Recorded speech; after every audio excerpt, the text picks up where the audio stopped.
¿Qué tal, Listo. Miguel? Buenas noches, ¿cómo estás? Bienvenido a este podcast, brother. ¿Qué tal? ¿Qué tal, mi buen Isra? Me da mucho gusto saludarte. Gracias a Dios estamos bien, pues ya con la expectativa de la primera vez que charlamos y que nos íbamos a poner de acuerdo para aquí platicar un poquito. Entonces ya tenía la expectativa y hasta que se me hizo, amigo. Aquí estamos listos.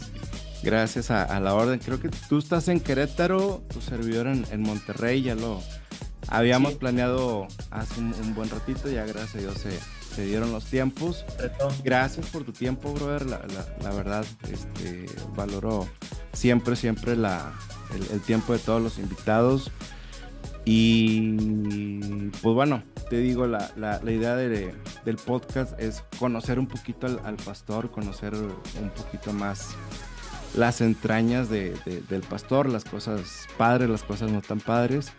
Pero platícame, porfa, ¿cómo inicias tú en el tema del pastorado? ¿Vienes de familia de pastores? ¿Vienes de familia de no pastores? Ujú. ¿Cómo empezaste en este lindo mundo del Sí. cristianismo? Buena pregunta, Isra. Creo que se me hace muy buena forma de empezar porque realmente no vengo de una familia pastoral ni familia cristiana. Incluso yo soy el primer cristiano dentro de mi familia. A mi familia nuclear me refiero a papás, hermanos, porque sí tenía un par de tías. De Claro. hecho, una de ellas fue la que me predicó. Y resulta que una vez que llego a Cristo, no tuve para nada objeción de parte de mi familia. Entonces, incluso al momento de estar sirviendo en la iglesia, me empecé a como a abocar mucho a estar sirviendo, a meterme y involucrarme en todas las actividades dentro de la iglesia. Y siempre tuve el respaldo de mis papás, nunca hubo para nada problema, ¿no? Pero creo que siempre quise un poco más, ir un poco más, capacitarme más, servir más, etcétera, ¿no?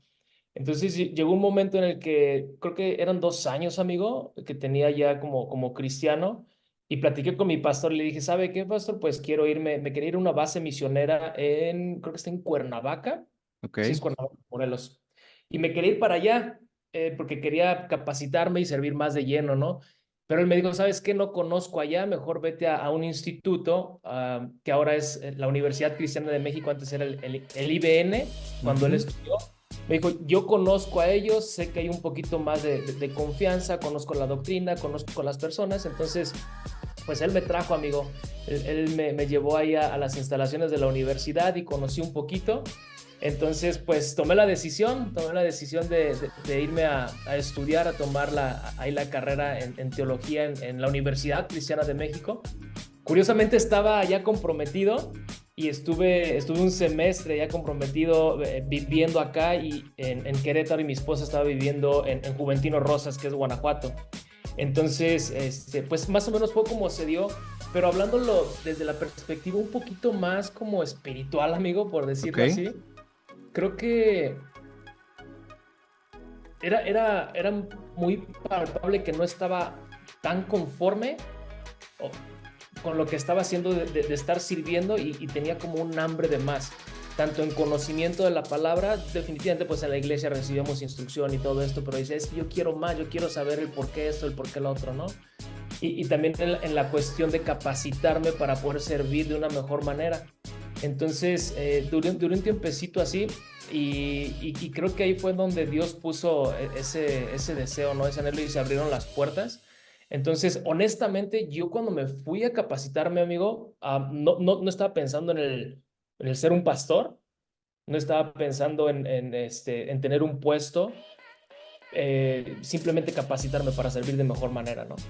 Entonces, de ahí se fueron dando las cosas, pero es más o menos como llegué a instruirme, ¿no? A capacitarme pues bueno, ya ahorita estamos haciendo algunas otras labores, pero es más o menos a grandes rasgos, amigo, en resumen.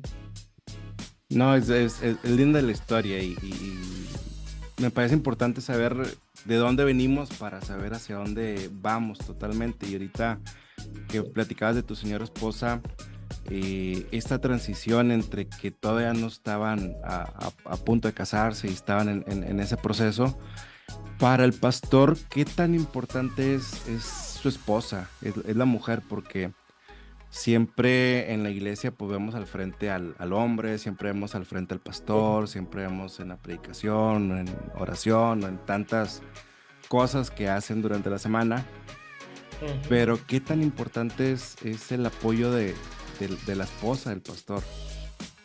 Híjole, creo que es clave, amigo, es vital. Definitivamente, yo me siento bien agradecido y bendecido con Dios por la mujer que tengo.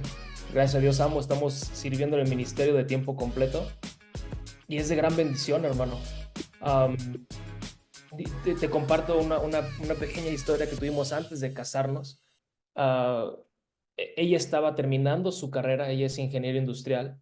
Y yo estaba en Cuernavaca, no me había ido a vivir allá, estaba como en un retiro, había un evento y Dios habló fuerte ahí a mi vida entonces hablé con mi prometida en aquel tiempo y le dije, ¿sabes qué? Yo sí o sí voy a servir a Dios de tiempo completo, no sé qué implica eso, no sé si me tengo que ir a algún lugar bien retirado de la ciudad o estar en alguna ciudad, no sé qué vaya a estar haciendo, pero estoy convencido que Dios me está llamando a servirle de tiempo completo, ¿no?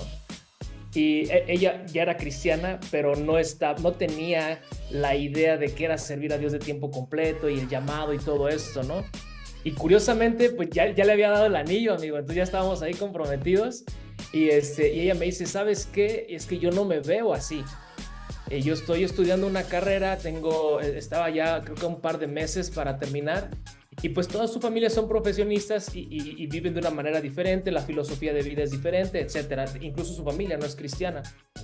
Y pues amigo, para no darle tanta vuelta al tema, resulta que esa noche estábamos hablando por teléfono y llegamos a la conclusión de que no podíamos seguir juntos a pesar de ya estar comprometidos porque entendíamos ambos la importancia que es estar caminando por un mismo rumbo, ¿no? Y estar de acuerdo y que no haya una doble visión, porque de ahí vienen las divisiones, ¿no?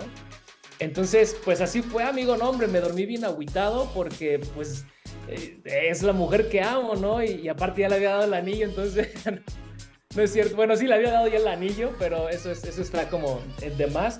El punto fue que tomamos esa decisión de decir, no, ¿sabes qué? No es por ahí. Eh, Creo que pasó 1 o 2 días en los que volvimos a charlar y ella me dijo, ¿sabes qué?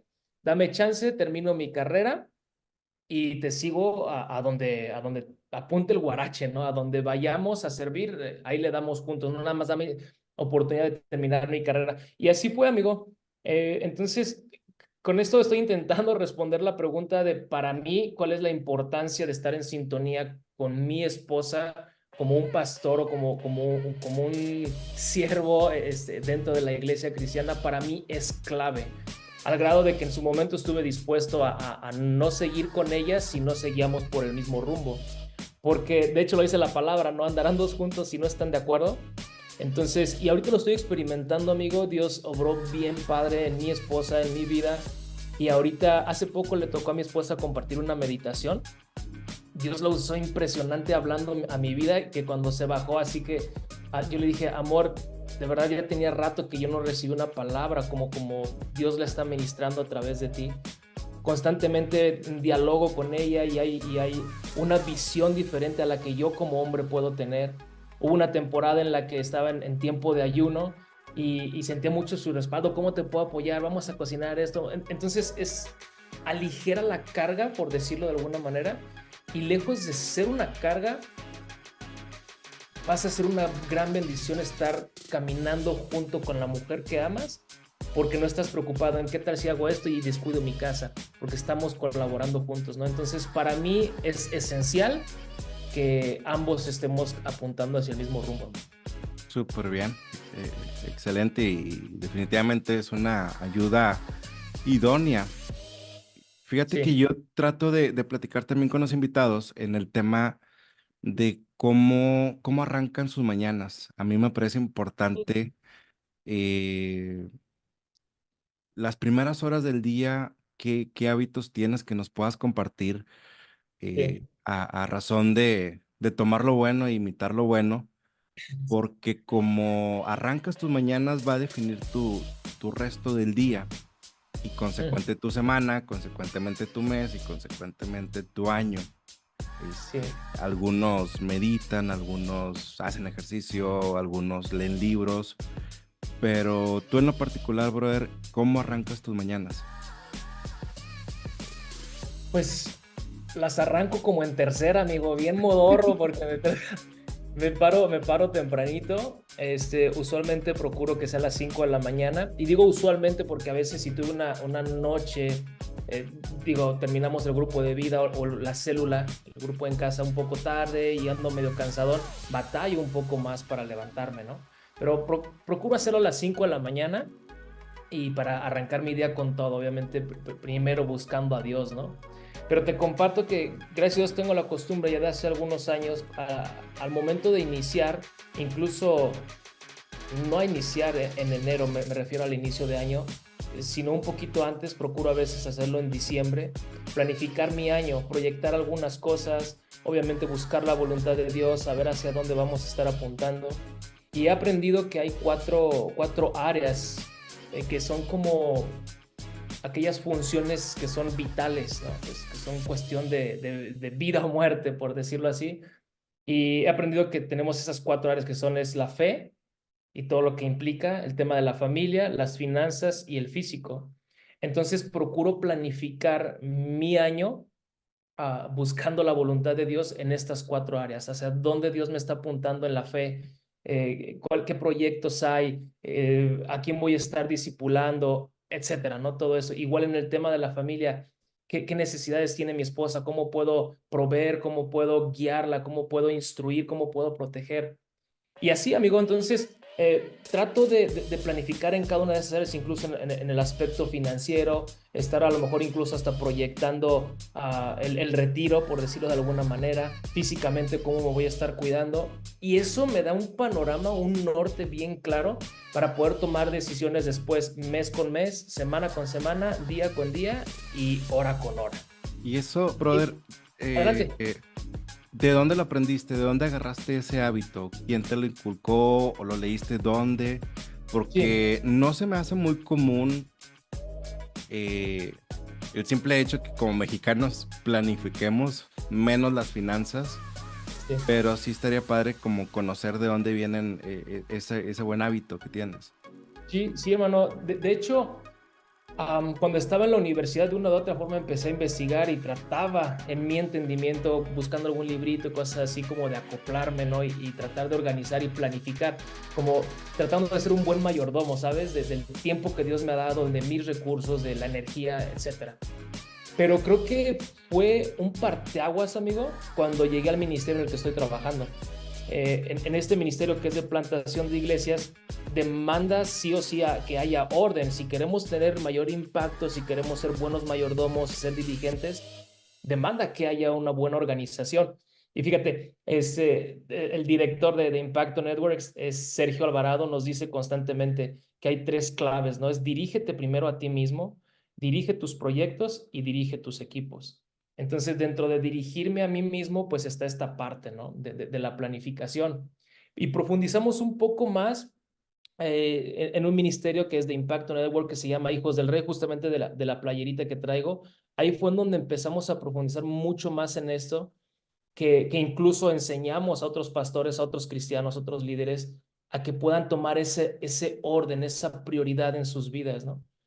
Y es bien padre, amigo, porque inicio mi día ya no a ver qué hago, ya no, híjole, a ver qué sale o a ver a qué hermanito visito. No, no, no.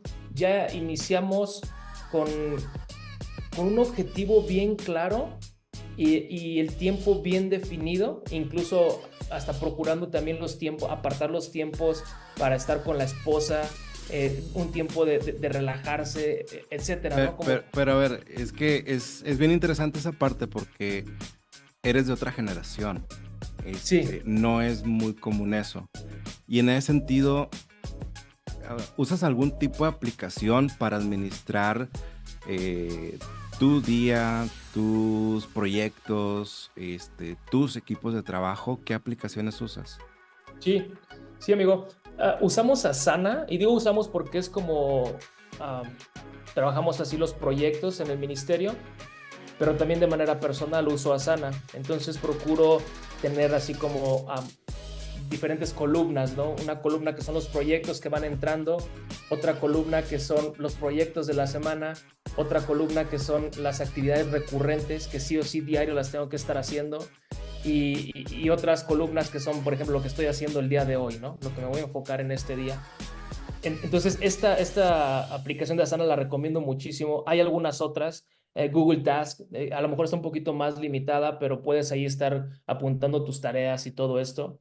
Pero realmente, incluso si te puede servir algo apuntar en papel, eso es clave, ¿no? El simple hecho de vaciar tus ideas, poner lo que Dios está poniendo en tu corazón, ponerlo en papel, creo que todo eso puede ayudar.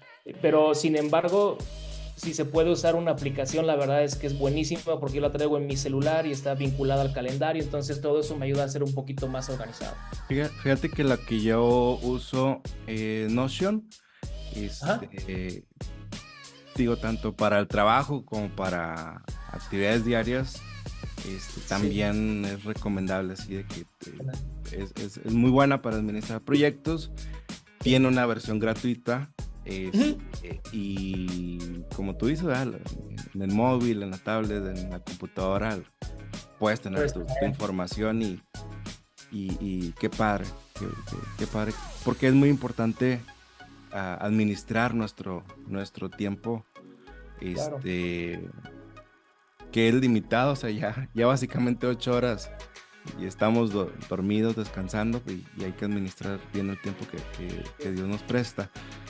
Eh, Me gustaría conocer tu opinión, brother, con respecto al tema del cristianismo en México, tan profundo como tú quieras, o tan teológico como tú quieras, o tan informal como tú quieras, pero creo que es importante saber y conocer tu opinión en cuanto a cómo has visto a México en el cristianismo, no sé, en los últimos 10, 20 años por lo menos, uniendo las preguntas, ¿cómo lo ves hoy? ¿Cómo lo ves en el futuro? Sí. Pues mira, brother, realmente no me puedo ir tan atrás porque tengo, si no me equivoco, son 10 años de cristiano.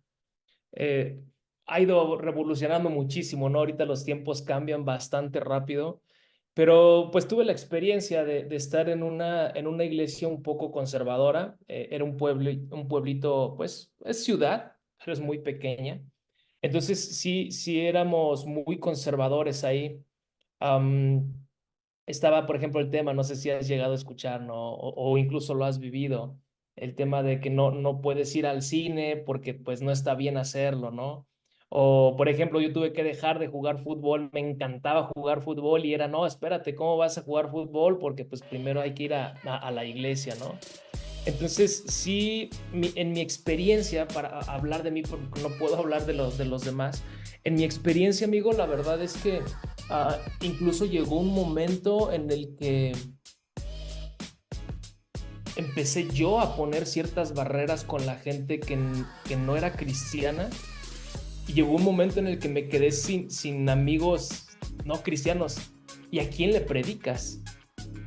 Entonces, la verdad es que, y te voy a confesar que incluso yo me sentía un poco como oprimido, como esto que trae el legalismo, ¿no? Como muy atado, como algo estaba pasando. Soy súper alegre, me encanta vacilar, creo que esa parte también había menguado mucho en mí, como mi esencia, ¿sabes? Lo que Dios había puesto. Entiendo que debe haber orden, entiendo que debe haber santidad, pero creo que ya habíamos caído un poco en el tema del legalismo. Y ahí veía muchas personas así. Entonces, creo que eso causa mucho daño, amigo. Causa mucho daño porque trae opresión a las personas, trae opresión a la familia y al final de cuentas, pues no es estar teniendo una relación con Jesús, sino estar cumpliendo ciertas reglas que incluso el mismo ser humano está poniendo. Y entiendo perfectamente que es por tratar de cuidar, porque yo amo a mi pastor, el que en su momento fue mi pastor, ahorita ya tengo tiempo, porque me mudé de ciudad y todo esto, pero yo lo amo y agradezco muchísimo a Dios porque incluso fue una persona que estoy seguro que dio todo lo que tuvo que haber dado para guiarme, ¿sabes? Pero sí veía el cristianismo así, amigo. Incluso la gente que me rodeaba, por ejemplo, particularmente la familia de parte de mi esposa, incluso mi esposa, porque yo llegué primero a Cristo y ella ya después, la evangelicé bien. Ellos veían un cambio, pero no positivo en mí. Ellos decían, no, no quiero vivir lo que tú estás viviendo. ¿Sí me explico? Entonces me es Claro, interesante, Isra, qué tipo de cristianismo estamos viviendo y qué imagen estamos dando hacia los no creyentes. claro, No estoy hablando para nada de diluir ni de darles gusto a ellos y hacer lo que... No, no, no, no, no. Pero creo que estamos llamados, y creo que es hacia donde vamos, tratando de responder la otra pregunta, creo que estamos llamados a impactar la gente que nos rodea, como los discípulos en la iglesia primitiva, ¿no? Zarandeaban a las ciudades en donde se paraban porque estaban llenos de poder del Espíritu Santo, ¿no? Y eran testigos de Dios de esta forma. Entonces, creo que poco a poco hemos ido avanzando en esa parte también, en el asunto de procurar ser un poquito más abiertos, por decirlo de alguna manera, a, a personas que no son cristianas, y lo estoy experimentando yo en el ministerio en donde trabajamos.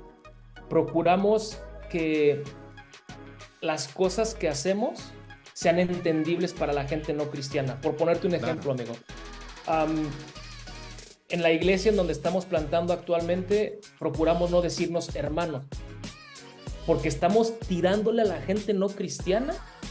Y si llegan ellos y ven un asunto muy cuadrado, muy religioso, muchos así como que espérate, pues no soy tu hermano, ¿no? O incluso o incluso hasta nuestra manera de vestir. Y bueno, quiero recalcar que no estoy hablando de que nos vayamos así y no ser prudentes, no, pero tampoco caer en el legalismo. Entonces, lo que he estado viviendo ahorita, amigo, es que ha habido un poco más de ese entendimiento de, estamos llamados, eso es la eclesía, eso es la iglesia, ¿no? Los llamados afuera, el que la gente conozca a Cristo a través de su cuerpo, a través de la iglesia. Pero entonces necesitamos quitar todas esas barreras que a veces humanamente nosotros ponemos para que se acerquen, ¿no? Entonces, respondiendo, ¿me vas a decir algo, amigo? Sí, Adelante. sí, no, no, es que tiene mucho sentido, ¿no? Porque para nosotros a lo mejor es normal, o sea, ni siquiera es común, es normal como las cuestiones de la deidad de Dios, o sea, espíritu, cuerpo y alma, ¿sí? Pero para alguien que va ingresando por primera vez a la puerta de una iglesia, pues no tienen idea Claro. lo complejo que hablamos de tres individuos diferentes que viene a ser el mismo y que o sea, sí es importante el mensaje que damos, pero también a través de nosotros, a través de la conducta, a través del habla, a través de la percepción. Sí. Porque lo que yo me he fijado en algunos casos particulares, que tampoco tengo como un panorama general de México, pero al menos en Nuevo León, algunos de los que visitan las iglesias por primera vez es por el grupo musical. Porque les gustó la alabanza, porque les gustó la batería, porque les gustó la bataca, porque se sienten conmovidos en la alabanza y está bien y qué chido y qué padre. Pero eso quiere decir que están entendiendo una percepción ni siquiera buena o mala, pero es la que están recibiendo. Habrá otros casos, ¿verdad? Que van por otras razones diferentes, pero sí es importante ese tipo de casos o factores Sí. en que no se queden con eso y que sí sean más claros cuando llegan por primera, segunda o tercera vez. Ujú. Sí, totalmente. De hecho, algo que procuramos tener cuidado, hablando de la iglesia actual, ¿no? Y en la experiencia, en el mundo cristiano que yo conozco, hemos incluso tenido cuidado en la forma de predicación, en nuestras palabras particularmente, ¿no? Por ejemplo, ¿qué es la propiciación? O hablamos de la Trinidad y eso que tú decías ahorita, a lo mejor ese tipo de cosas que a lo mejor la persona se va a quedar así como que en la torre, Claro, o que el cordero inmolado, y y se queda la gente así como que, digo, el Espíritu Santo es Dios y obra como quiere y Él Claro. convence de pecado y arrepentimiento y hace su obra, por supuesto. Pero ¿qué pasaría si nosotros como iglesia tratamos de hacer un poquito más digerible el mensaje? Y así como Jesús explicaba con parábolas en aquel tiempo para que entendieran, nosotros también a lo mejor quitar eso, ¿no?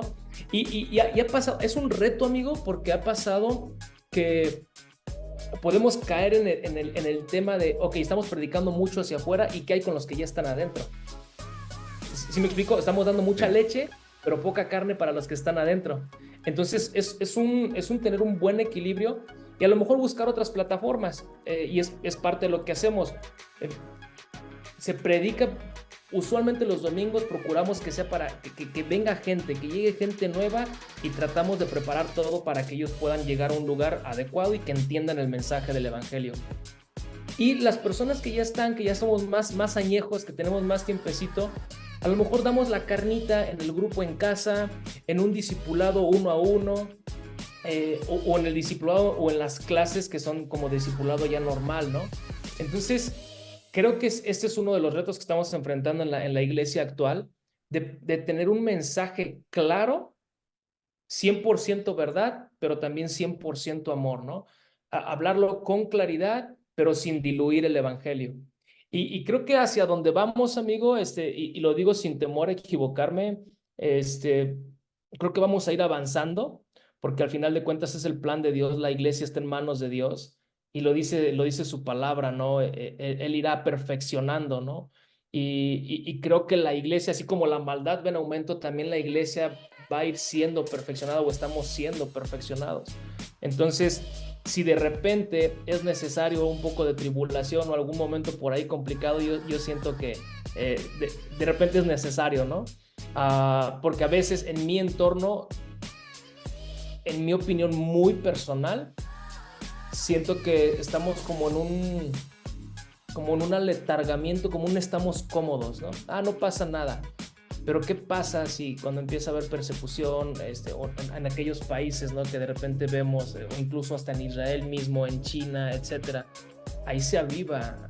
Cuando hay persecución vemos que hay crecimiento, ¿no? Entonces yo siento que algo está pasando en México, que estamos como muy tranquilos, muy cómodos. Es mi opinión muy personal y es viendo como en la zona. Claro. Y en ese sentido, la comunicación del mensaje, es decir, estamos muy habituados a dominguear, a domingo tras domingo, tras domingo, tras domingo, pero también qué tanto estamos aprovechando la comunicación de redes sociales, por ejemplo, con las nuevas generaciones que ya tienen otra forma de recibir la comunicación o de recibir el mensaje. ¿Cómo lo notas tú, al menos ahí en tu localidad? Sí, ese es un tema interesantísimo, amigo, porque es el medio de comunicación. O sea, y necesitamos sí o sí aprovecharlo, porque al final de cuentas es una herramienta. Y podemos pensar, es que hay mucho contenido malo. Sí, sí, sí. O sea, al final de cuentas hay cantidad de cosas que te puedes encontrar ahí, pero podemos redimir esa herramienta. Y me refiero a redimir en el sentido de usarla para la gloria de Dios, ¿no? Entonces, ¿cómo lo hemos usado nosotros? Estamos tratando de saturar las redes sociales con el evangelio, de una o de otra forma. A veces con Reels o con, que son esas como imágenes, como los carruseles, ¿no? Que van y le das vuelta y ves otra imagen y trae un mensaje, un versículo, o videos cortos que traen una reflexión de la palabra de Dios desglosando algún versículo, o compartiendo la grabación que hicimos el domingo, o compartiendo una foto de la iglesia, que vean que hay un lugar en donde pueden acercarse. Pero estamos tratando de saturarlas, porque de hecho, amigo, te comparto que ha habido personas que han llegado a la iglesia que actualmente se está plantando, han llegado porque han visto información en Facebook. Y entonces ahí es en donde vemos que al final de cuentas es una herramienta, es un medio, y que está en nuestra decisión si la usamos o no la usamos. Creo que ahorita es algo bien, así como súper poderoso, porque toda la gente se está moviendo ahí. Si no es Facebook, es Instagram o TikTok, etcétera. Entonces, creo que es responsabilidad nuestra también por esos medios empezar a que la gente conozca del evangelio y que tenga un contenido diferente que aporte valor a sus vidas. Entonces, sí, definitivamente nosotros las usamos, amigo, y tratamos de ser cautelosos con eso. Creo que qué padre porque, digo, al menos yo pienso igual, no viene a suplir el tema del mensaje el domingo, de reunirnos, todo lo contrario, es una herramienta más que tenemos que aprovechar. La verdad que no estamos en 1980, que ni siquiera existía, o los 90s. Pues, si la tenemos ahorita, pues hay que usarla, y en el sentido del propósito inicial del cristiano, que es evangelizar al mundo, ¿verdad?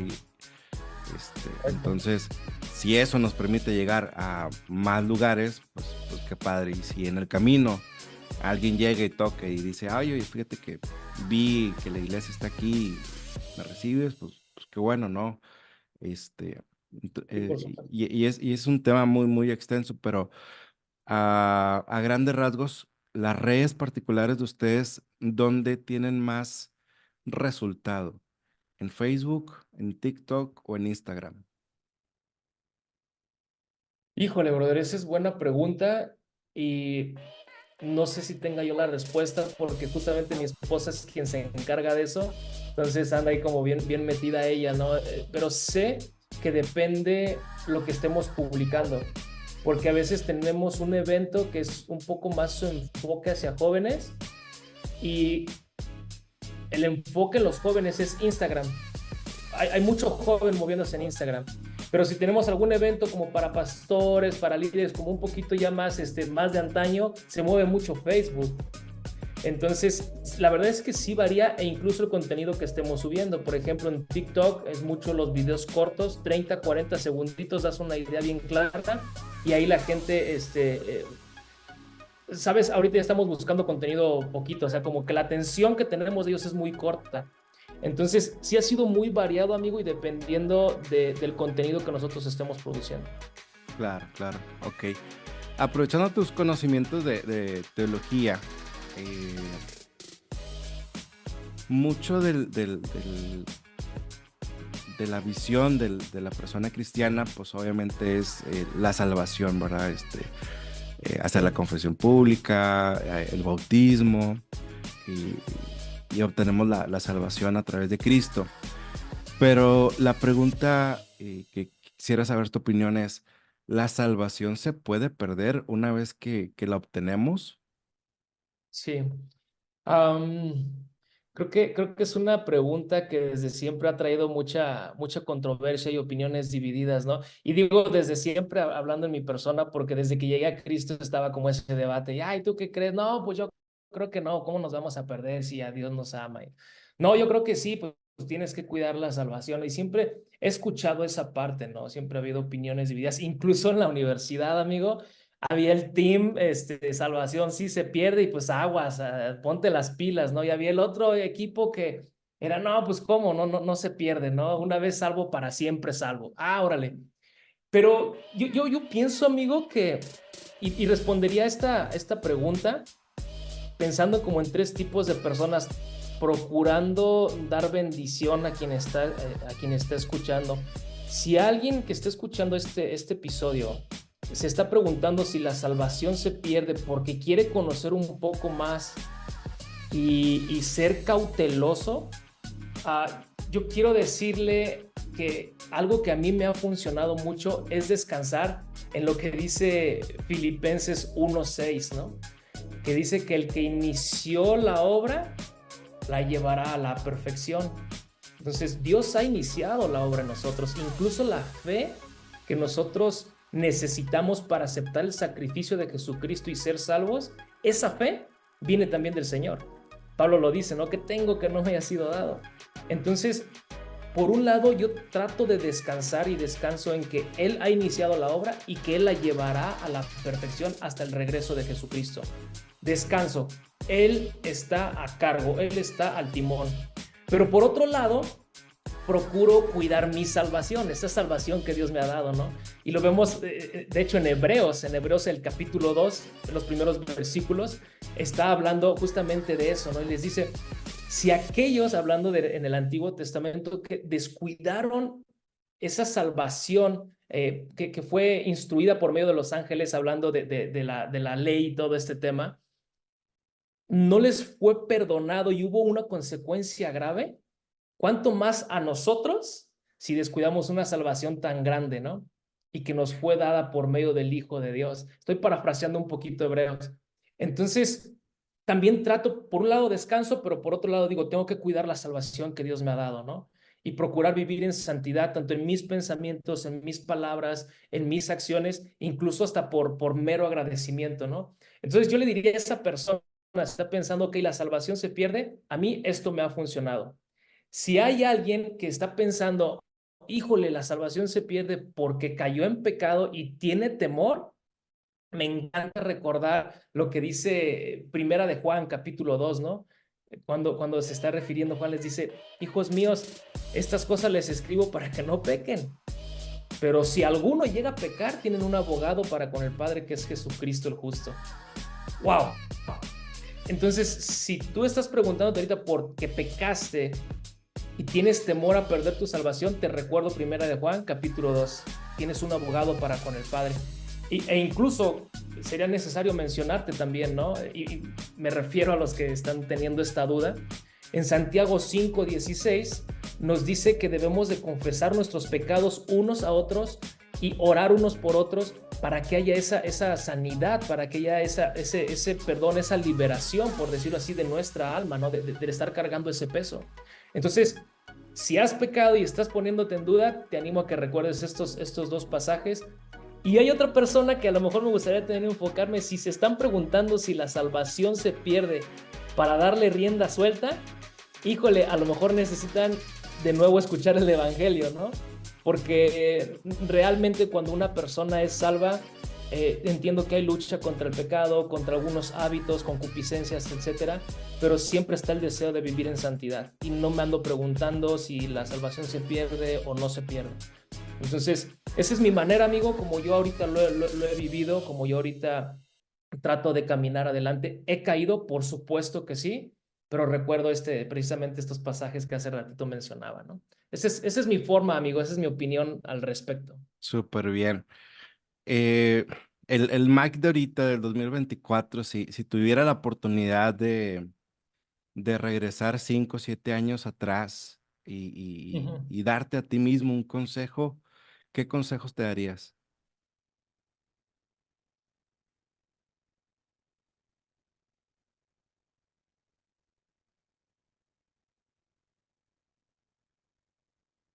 ¿Y crees que a lo mejor no un consejo, amigo, simplemente una palabra de ánimo, Ok, como algo así como confía porque el favor de Dios está contigo, ¿no?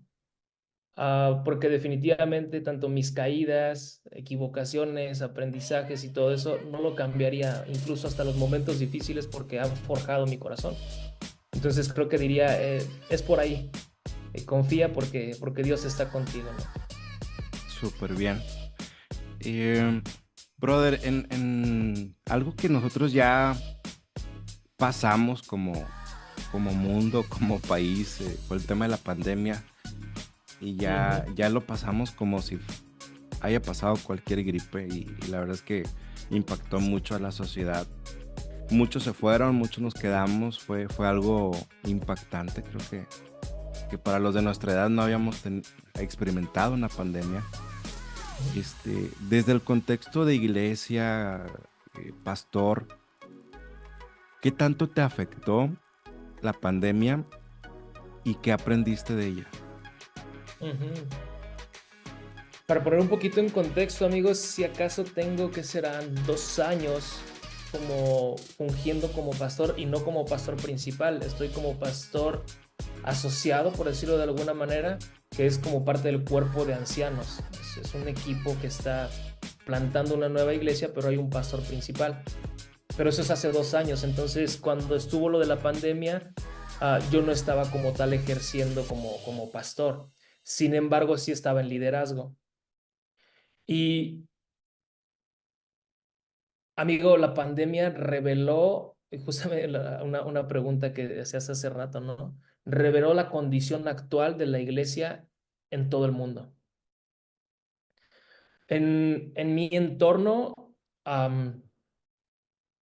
pues era evidente, amigo, que muchos buscaban de una forma o de otra, sus iglesias cerraron, pero buscaban ellos mismos de la palabra de Dios en su casa y estaban capacitados para hacerlo y se nutrían y nutrían a su familia, pero muchos otros no. Ah, Se ponían o se conectaban a una conferencia, a una prédica en línea, un servicio en línea, pero eso al final de cuentas no nutría sus corazones, porque no es lo mismo recibir, que es bendición, recibir la palabra de Dios a través de un pastor, que tú conectar directamente con Dios y en tu comunión íntima, ¿no? Entonces, creo que esto reveló muchísimo la condición de la iglesia, quiénes estaban preparados, quiénes no estaban preparados, eh, porque incluso al momento de regresar después de la pandemia, no sé cuál fue su experiencia para ustedes allá en Monterrey, pero aquí muchos ya no regresaron, amigo, y no porque precisamente hayan fallecido, sino porque agarraron otros rumbos, porque se enfriaron, no sé, pero incluso hasta líderes. Entonces creo que fue así como una sacudidita, cuando sacudes como un árbol de limón o algo así, y se cae lo que se tenga que caer, ¿no? Entonces creo que fue como un pequeño aviso, así estamos ahorita, ¿no? Para ajustar lo que tengamos que ajustar. Porque, ¿qué pasaría, tocando un poquito temas anteriores, si en algún momento llegara la persecución a México, y ya no pudiéramos congregarnos en algún lugar? Estamos capacitados y tenemos los hábitos, el conocimiento, la pasión, el amor, la madurez para estar buscando a Dios en nuestra casa, en nuestro hogar, y dirigir a los nuestros. Entonces creo que eso fue, amigo, nuestra experiencia o mi experiencia, y eso fue algo que aprendí: necesitamos estar preparados, porque pues los días son malos, ¿no? Lo dice la palabra de Dios. Hay días malos y necesitamos estar alerta, necesitamos estar atentos para cualquiera que sea el momento, nosotros estar preparados, parados antes de, ¿no? Entonces creo que esa fue mi experiencia, amigo, respecto a este tema. Fíjate que, este, sin decir marcas ni goles, pero yo sí vi también algo muy similar. Ujú. Líderes que cuando se ocupaban que estuvieran ahí, como decimos, en la punta del tren, no estaban. Sí, Por lo que tú quieras, por miedo, por el contagio, pero no estaban. sí, Entonces, este, s- y se quedaron los que realmente tenían que quedarse, o sea, que los que realmente no iban por solo por la alabanza, solo por la emoción, sí, solo pues se quedaron los que realmente debían de quedarse, ¿no? O tenían fe, y luego fue un proceso pues de ir recuperando gradualmente a la gente, a los jóvenes, a los ancianos.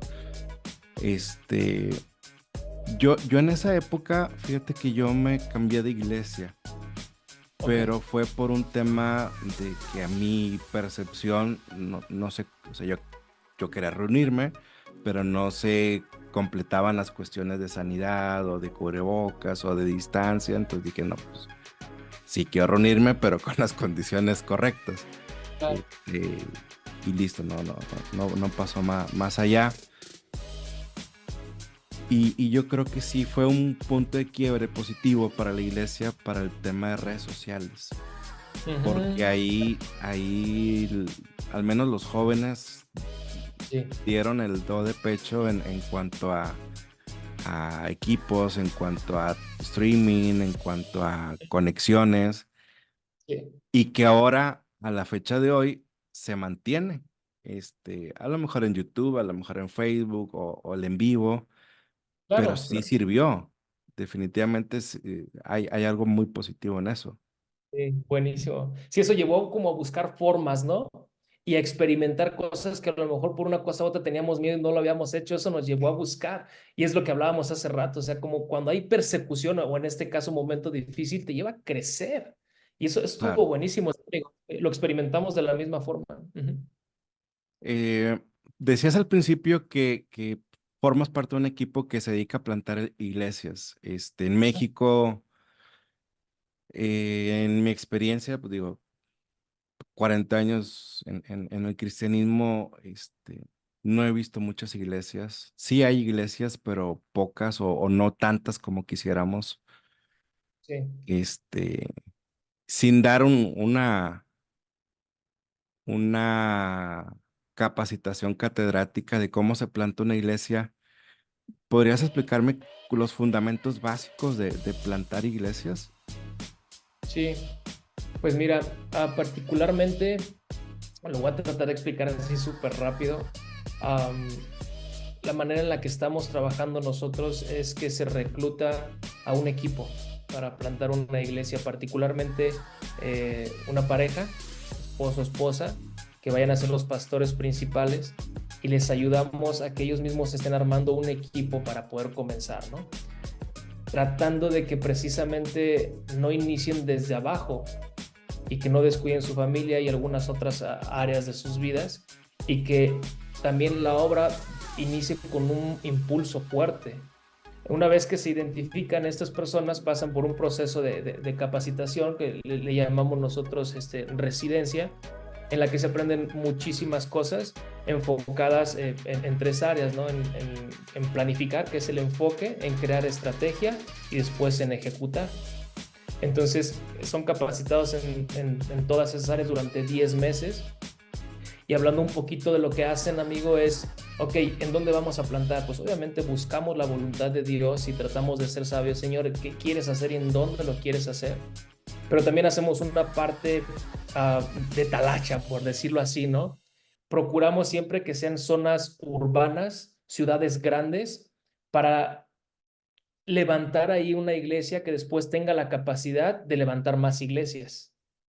Capacidad tanto económicamente como en cuestión de personas y en cuestión también obviamente de ubicación, ¿no? Entonces lo que hacemos un poquito, amigo, es como una investigación demográfica para saber cuáles son también las necesidades de las personas en donde se va a plantar la iglesia y cómo podemos servirles, cómo podemos suplir esas necesidades y también compartir el evangelio. No nada más llegar con Biblia en mano y arrepiéntanse, ¿no? O sea, hablar obviamente el llamado al arrepentimiento, a predicar el mensaje del evangelio, pero también ver la manera de servirles como Jesús lo hacía, el suplir también sus necesidades, ¿no? Entonces, es así como se inicia, amigo. Se hace esta investigación demográfica y se empieza poquito a poquito. Empezamos pues a evangelizar de una manera un poquito más como orgánica, por decirlo de alguna manera, en un grupo, pues empezamos a traer gente a casa, a invitar a gente conocida.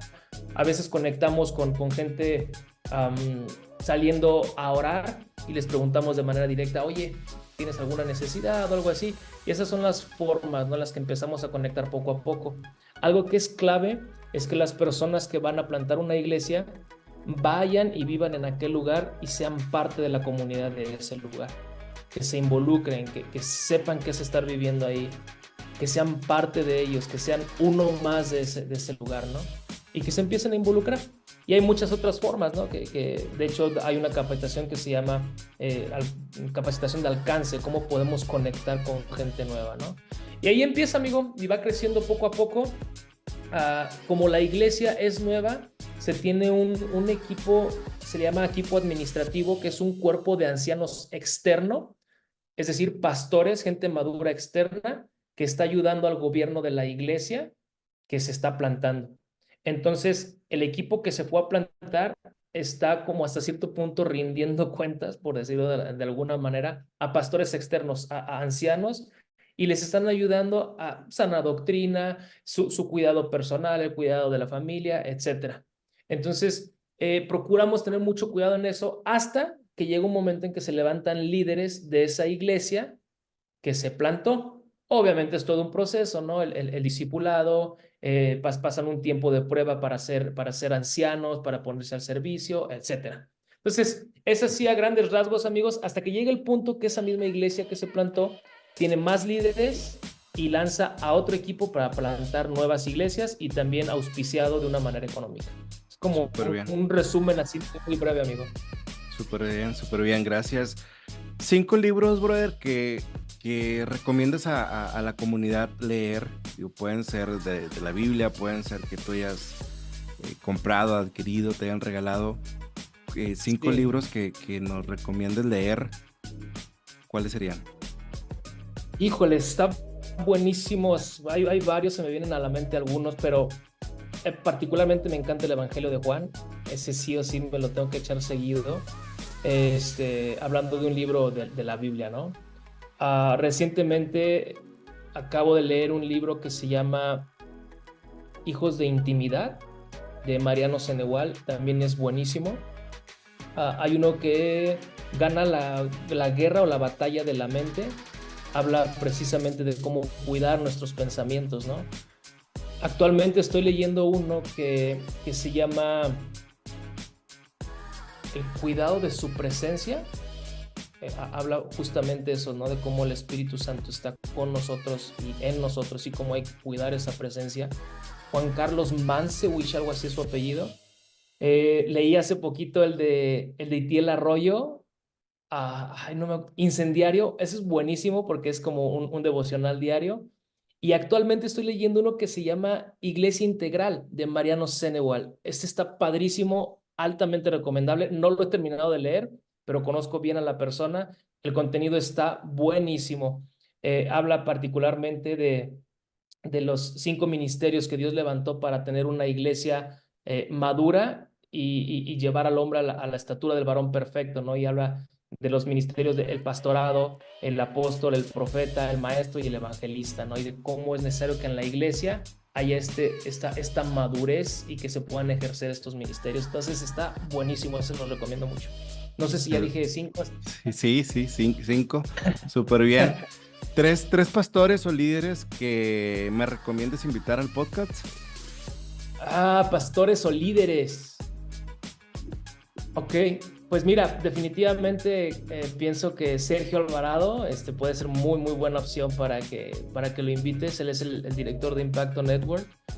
El pastor Jaime Castro, que es el director de la universidad en donde yo estudié, no sé si lo conozcas, pero altamente recomendable. Es que se me vienen a la mente varios, amigo, pero a ver, uno más. Hay un pastor que se llama Domingo Álvarez, que es de una iglesia aquí en Querétaro, es una de las iglesias más grandes. Lo hemos invitado un par de ocasiones también a que comparta con nosotros y creo que tiene mucho que aportar, amigo. Súper bien.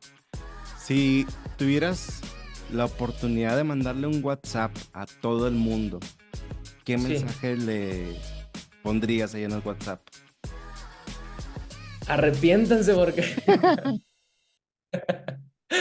¿Qué mensaje les daría, brother?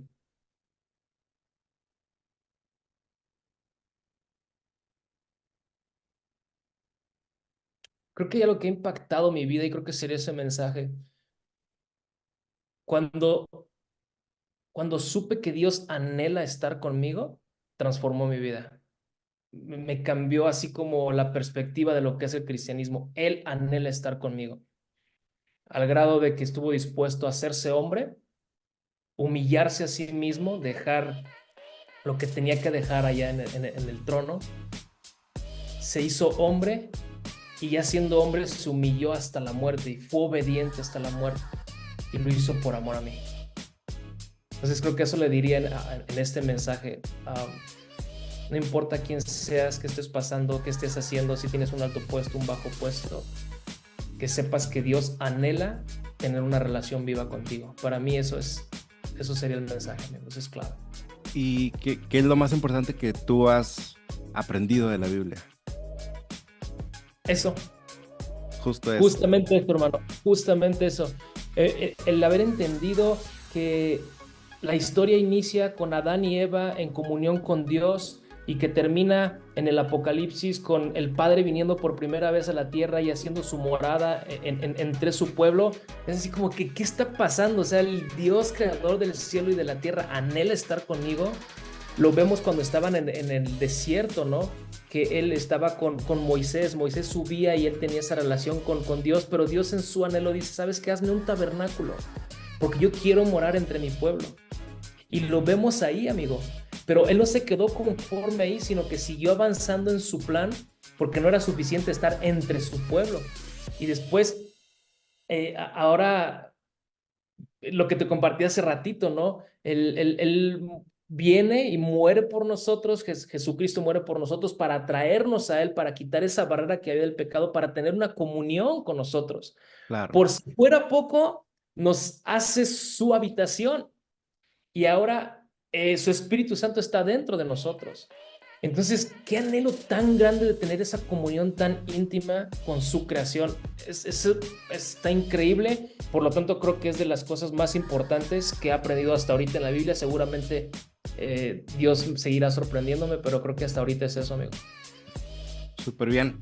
Para finalizar y agradecerte tu tiempo, brother, compártenos por favor tus redes sociales o las de pues el lugar donde están implantando iglesias. Sí. ¿Cuáles serían las redes sociales? Sí, amigo, pues mira, redes sociales personales no tengo, tiene tiempecito que por cuestiones personales tuve que dejar, pero pueden visitar, por ejemplo, www.impactonetwork.org, es el ministerio en donde estamos trabajando y plantamos iglesias, y de igual manera está el ministerio Hijos del Rey, que compartí un poquito ahorita, lo encuentran como www.hijosdelrey.net. Y también en las redes sociales así pueden encontrar ambos ministerios, Impacto Network e Hijos del Rey. Súper bien, pues con eso nos despedimos. Gracias, brother, por tu tiempo, buena noche y un saludo a la distancia. Bendiciones. Gracias amigo por invitarme, por abrir este espacio y pues que Dios les siga bendiciendo también a ustedes. Un fuerte abrazo. Bye.